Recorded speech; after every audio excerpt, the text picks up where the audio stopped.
What's up, good stewards? It's your boy C-Dub, aka Whit, coming at you guys with another video. I know it's been a long time coming, but I think this video, it's due. It's really due. This video, I'm gonna talk about tubeless versus tubes. And why your boy is going back to tubes. So sit back, relax, and enjoy another video from your boy C-Dub, aka Whit. Peace. What's up, y'all? So in this video, we're gonna talk about the pros and cons of tubeless and tubes. We're gonna talk about the setup. We're gonna talk about the ride and comfort, the repair, the ride quality after repair, and then we're gonna talk about my concerns. So stay tuned because there's more coming. So let's get right into the pros and cons of tubes and tubeless. What's up, road runners? What's up, good stewards? So as you guys saw, your boy is going back to rolling with tubes. But what I want to show you and give to you is my own, and I may have left some out, but my own pros and cons of rolling with tubes and rolling with tubeless. I've done both, so let's get right into it. So starting off with tubes, and it's very interesting because for both I have 8 pros and 11 cons. So it's even, but we're gonna get into the weeds of this process momentarily. So with tubes, the pros are easy to repair, patch or boot. Pretty self-explanatory. It's easy to swap out. You know, it's easy to fix. You have a longer tire lifeline because you can patch it or boot the tire. The initial setup is actually cheaper. You only need a tube, a tire, and air, you know, a pump of some sort. Additionally, it's quick repair, and I think that's easier than, you know, it's different than being easy. It's quickly repairable. And you don't need multiple people once you know what you're doing to change out a flat if you have tubes. And then lastly, you can ride at the same desired PSI, again, depending on what pump you use, but you can ride at a good PSI level once you have repaired the tire. Some of the cons. The cons are with tubes, they're easily punctured. You can obtain multiple punctures in one ride. It's harder to pump with a mini pump depending on which mini pump you use. You can get pinch flats. I mean, you're repairing it and can get a flat. You're gonna be more aware of your riding surfaces, you know, whether it's glass or a lot of tree shrubs and different things on the ground. It can become expensive, you know, if you're the type of person that needs a fresh tube in that tire, you're gonna spend anywhere from $6 to $12 per tube, depending on what tubes you buy. You have to carry more on you when you're riding. You gotta have, you know, CO2, you gotta have a pump, so forth and so on. You gotta carry more on your person or on your bike when you're riding. And if you do pump up your tire with CO2, it is highly encouraged, which this is another con, that you have to remember to pump up with air at some point of the ride during that day, or purge it the same day or the day after and pump it back up with air, because the CO2 deteriorates the inner tube. And then lastly, and again, I'm not getting into the weedies of this, but I believe rolling with tubes is going to be a little bit heavier than rolling with tubeless. So that's the pros and cons of rolling with tubes. Now let's get into rolling, the pros and cons of rolling with tubeless. All right, road runners, good stewards, vlog fam. So as you guys heard, you just saw the information about the pros and cons of rolling with tubes. Now let me give you a little bit of breakdown about what it's like rolling tubeless. So let's first start off with the pros.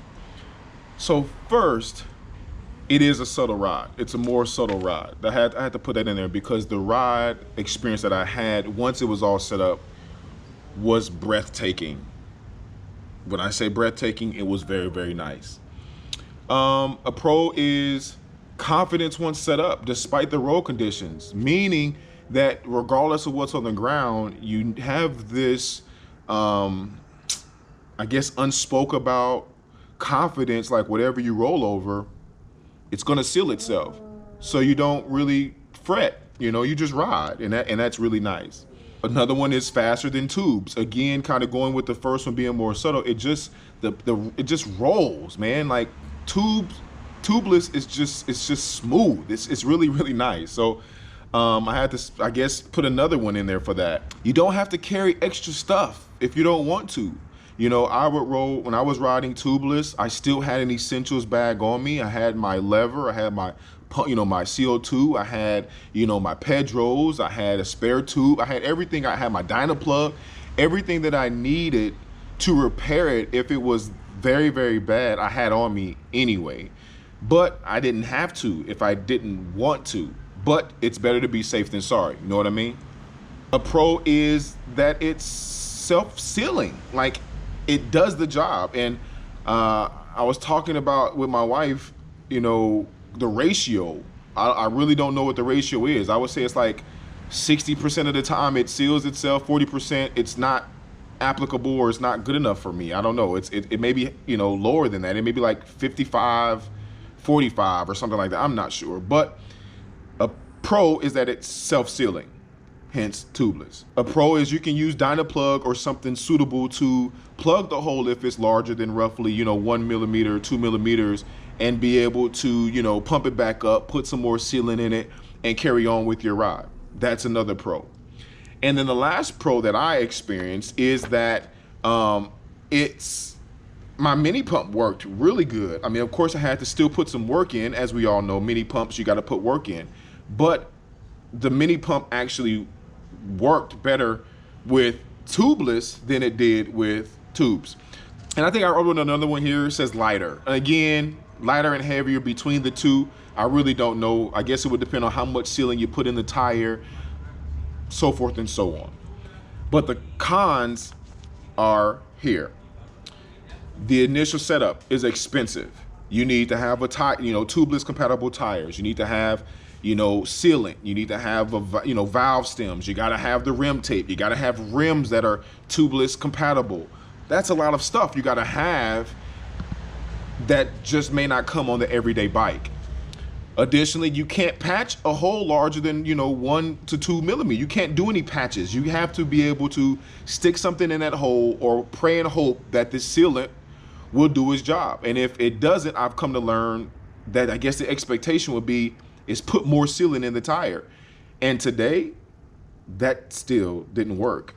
The tire has its own, I guess you could say, self-sealing PSI level that it'll go down to, and you just have to deal with that. And that's something that we're going to talk about with these cons. Once punctured, you can't ride at full PSI. So there it is. You know, it's going to be, it's comfortable like at 20 PSI, 30 PSI, maybe even 40. And when you're riding on that, it feels too squishy, which you don't feel good. You're not comfortable. You're not confident anymore riding. Setup sucks. I mean, my God, if you look at some of my previous videos about being tubeless, you know, it took 4 bike mechanics to set it up, and doing it by myself, I haven't even, I tried it. You saw that video too. I tried with, you know, my mentor, Glenn, and we were unsuccessful. So I feel like I need a pit crew just to set up tubeless. So if I get a flat or the tire is not sealing like now, I literally have to go back to the LBS, the local bike shop, and have them set it all up all over again. That sucks. You need a pneumatic, you know, another one, you need a pneumatic compressor for setup. Like, you have to literally have your own mechanic shop to set up tubeless. And we all don't have that at our house. Some do, not everybody does. Setup is messy. I mean, setup is a big player in this part, because once you get that puncture that is not sealing, you find yourself at setup all over again. If you get a good puncture, guess what? You got that sealant jizzing all over your bike. It's spraying out all over everything. The back of your legs, your socks, your shoes, your water bottles, your bike, your chain, your front derailleur, your pedals, your everything. Just sealant all over everything. I know I'm making this sound very, very bad, but this is what you deal with when you go tubeless. There's no secondary option for sealant. Like if you get a gash in your tire, you can't boot it. You can't boot sealant. I mean, sealant's gonna go right around that. So there's no secondary option for sealant. When the sealant is out, hopefully your tire will hold, but if you get a puncture and there's no sealant in that tire, you out of luck, bro. You out of luck, sis. It's time to replace the tire. So that's the thing. And then sealant costs you anywhere from $4 probably up to $15, depending on if you buy the 2-ounce bottle or the 12-ounce bottle or whatever brand you use. So, you know, and again, this is only 11 cons of sealant, but yet they sound so much more dramatic, because getting a flat on tubeless is more dramatic. With low PSI, it's hard to ride. Here we go again. So, you know, because you have higher rolling resistance, you're riding pretty much with a flat tire. I mean, your air pressure is lower when that tire gets to its comfortable PSI level. It's lower than what you would normally ride when it's wet outside. And of course, we all know when it's wet, lower the PSI from, you know, 80 to 90, maybe down to 70 to 80, you know. But when you have that puncture that, you know, you're pumping up and it's not holding, it's gonna go down to 40 or 30 and you have to roll with it. Yeah, you get a puncture and sometimes it seals and you can roll at 85 when you were originally at 90. But what I've experienced a lot of times, it's down lower than that and it's very uncomfortable. And then when you have low PSI, here's another, when you're rolling with low PSI, you have to ride your bike very gingerly, simply because you don't wanna ruin your rim. Because if you hit a bump or edge of something really hard, because the tire is not pumped all the way up, it will squish the tire so much to where now your rim is being impacted. And that ain't cool, because these rims are not cheap. And then the last one that I have here as a con is that the Dynaplug or something similar is not guaranteed to work every time. So what I just talked about, you'll be experiencing. So those are the pros and cons of rolling tubeless. Hope that gives you a clear and concise decision to make. Let's carry on with this video. What's up, road runners, good stewards? Hey, really quick, what I wanted to do is give you guys a quick demonstration of what I was talking about when you pump up your tire and it's tubeless and you supersede the tire's threshold of PSI width inside of it when you have a puncture. So of course it's gonna seal, but what's gonna happen is it's gonna spew out or spit out on you when the pressure exceeds the comfortable pressure or PSI of the specific tire manufacturer. So what I have now is I have my rear tire here. I also have my pump. So what I'm gonna try to do is I'm gonna show you all that, as you can see here, you know, it's aired up. You know, if you see there, it's a little squishy. And you also can see right here, we got a little bit of goop out the tire right there.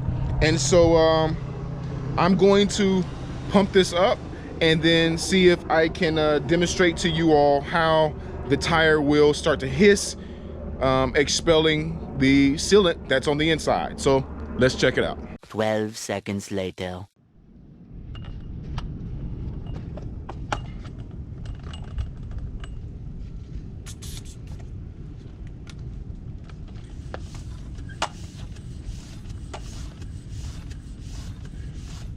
And so of course, as I put the pump on the tire, check out what the rating is. You saw me just pump about 3 or 4 times, but check out and see what the pressure is right now.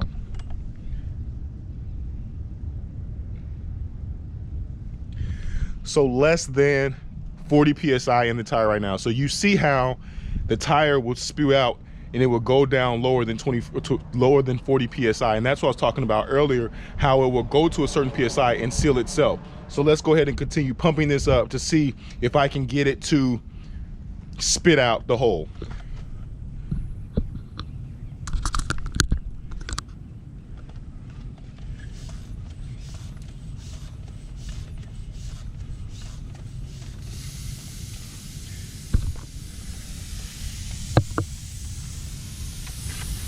As you can hear it, it's spewing out right there. And I was only at 60 PSI. And as you see there, it was coming out that hole and it's sealed up again. 12 seconds later. See if we can get it up to 90 PSI.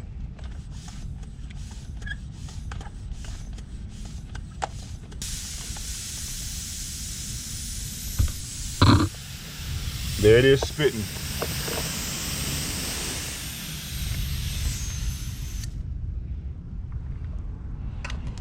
And as you see, it seals up, but then once you put it over that desired PSI, it starts blowing and hissing again. So since I'm going back to tubes, I'm going to go ahead and remove all the air out of the tire, and I'm going to rinse this tire out and get it prepped for tubes, because I'm going back to tubes. So that's one of the struggles that I mentioned to you guys in the cons of being tubeless. Once you get to that certain pressure, it's not gonna hold. And I have a Dyna plug in it, and as you see, it's still not holding. So tubes, here we come.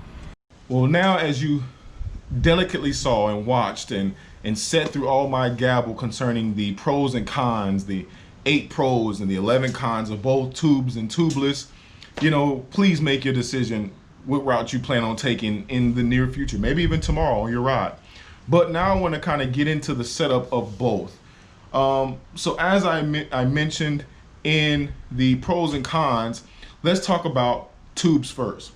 With tubes, most of you already know this.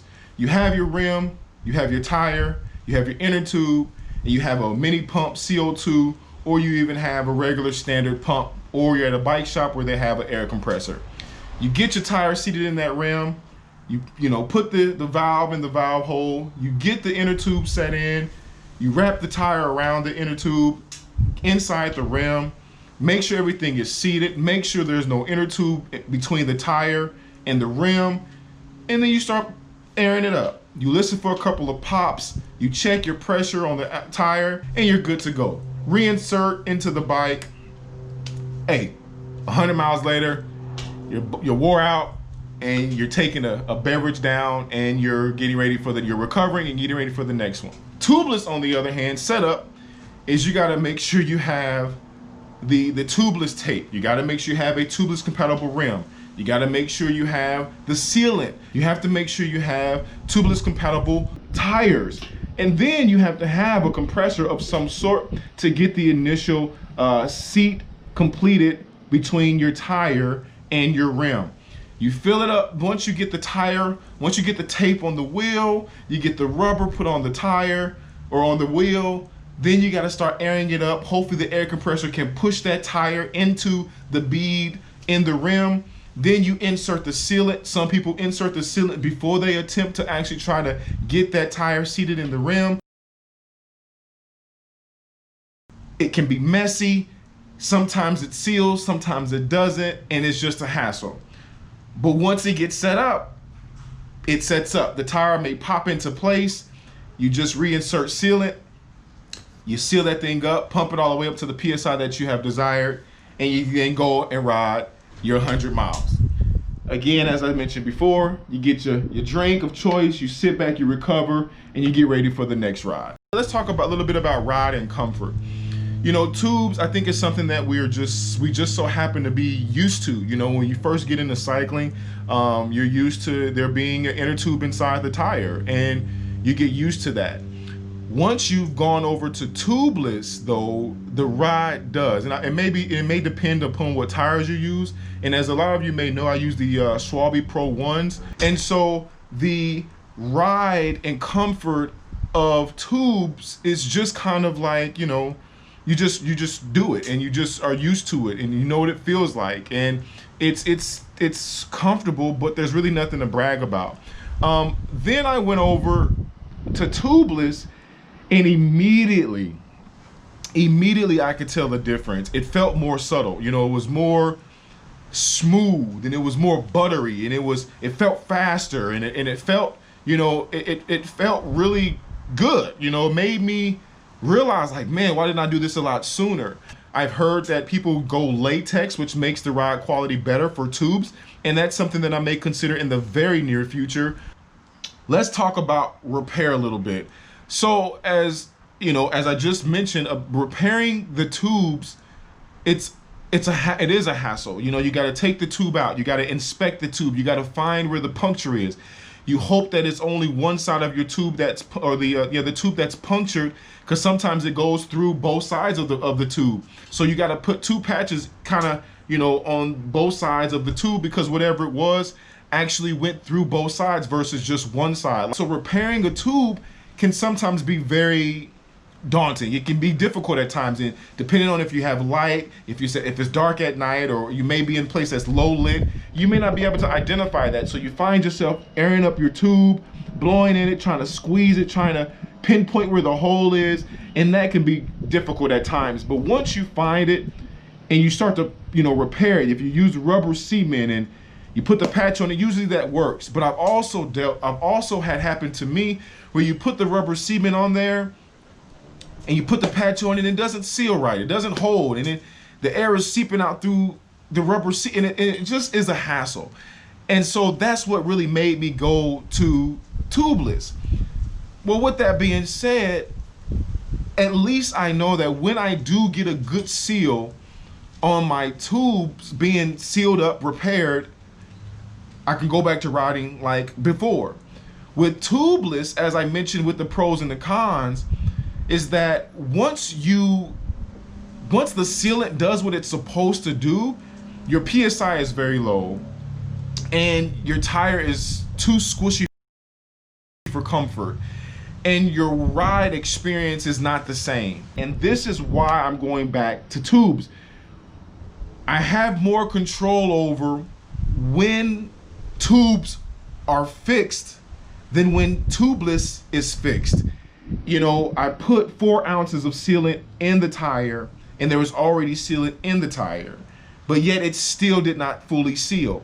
As you guys saw earlier, the same tire that I had put 4 ounces of sealant in, there wasn't 4 ounces once I took the tire all off, but as I was pumping it up, I was only near 60 PSI, and the tire began to, you know, leak again.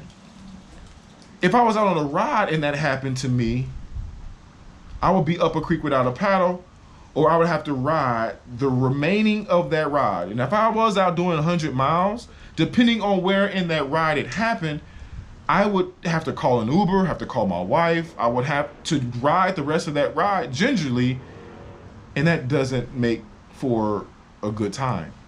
So yeah, that's the repair aspect of tubes versus tubeless. It's a lot harder when things don't go right with tubeless to get all that set up and good to go. And so with tubes, it's so much easier, even though there are good days and there are bad days. Trust me. If you haven't experienced it yet, please stay humble because what it does, it is humbling. So ride quality after repair, and again, all these things I'm kind of jumbling together, so please forgive me, but yet the ride quality of tubes after it's been repaired, it's like it was before.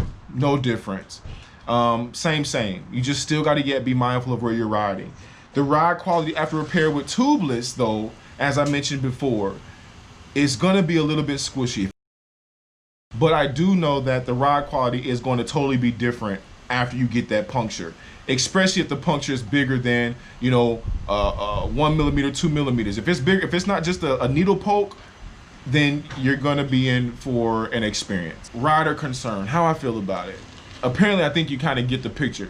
It's very hard for me to sell somebody on tubeless knowing the difficulties that they may experience. And then the sealant gets over everything. If you're stuck on the side of the road and you're having to repair it, it's not fun because everything is getting sealant all over it, and it's just not cool. So because of that, I would rather just deal with a tube, a patch, and rubber cement than deal with sealant all over everything. My final thoughts concerning tubes versus tubeless is that I think tubeless does have a place. I don't think it's 100% yet. A lot of people that love tubeless love it from mountain biking, and I think I understand why. The PSI in a mountain bike tire is not the same of a road bike tire. It's probably, you know, maybe 65% of what a road tire is. And I've learned, as I mentioned earlier in the video, how the tire, when it's to a lower PSI, it will seal itself. Well, we ride anywhere between 80 to 110 PSI in our road tires. And I think with the volume, the size of the tire being 25, 23, 30 millimeters, I just don't think it's enough room in that tire, and it's too much pressure on that area where you may get a puncture, thus causing it to spew out the sealant, making the ride quality and the experience not so fun. So for me, I think that if you want to do tubeless, and leave that in the comment section below what you think. If you want to ride tubeless and you race, or you do any type of hammerfest rides and you have multiple wheel sets that you can swap out, I would encourage you to ride tubeless on those days. When it's a race, when it's a hammerfest ride, a hard or fast chain gang, as some like to call it, I would encourage you to go tubeless on those days. But for everyday riding, daily commuting, daily just, you know, base building, I prefer tubes because it's just a more pleasant experience, even though they both have pros and cons. Ladies and gentlemen, thank you for your time. Thank you for watching this video. Hopefully this really gave you some inside look of what it's like, you know, rolling with tubeless, and what it's like. Most of you already know what it's like having tubes. But let me know down in the comment section below what your thoughts are, what you think, what your recommendations are for the future. On to the next one with your boy, C-Dub, aka Whit.